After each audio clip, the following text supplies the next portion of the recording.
Hello दोस्तों, राधे राधे, जय श्री कृष्णा। दोस्तों, आज हम आप लोगों के लिए एक सोहर गीत लेकर आए हैं। आप लोग वीडियो को लास्ट तक देखिए और अपने प्यारे प्यारे हाथों से लाइक शेयर सब्सक्राइब और कमेंट करना ना भूलिए।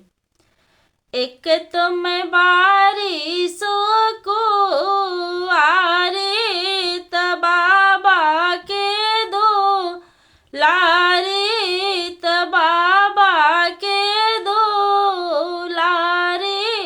यहो मोरी बहने सासू बिराह बोलिया बोले करे जवा में साल करे जवा में सालाई हो।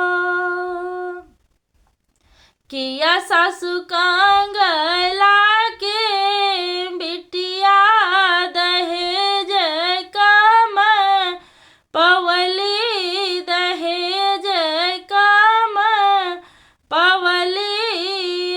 हो मोरी सासु किया हो सुरतिया के हीर बिराह बोलिया बोलो बिराह बोलिया बोले लुहो।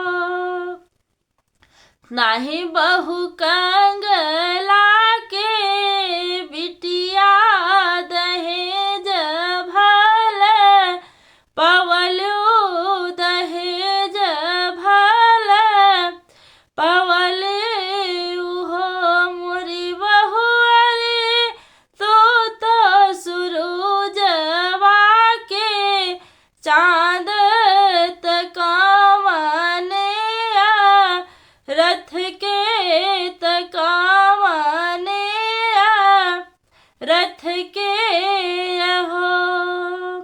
जतिया के नी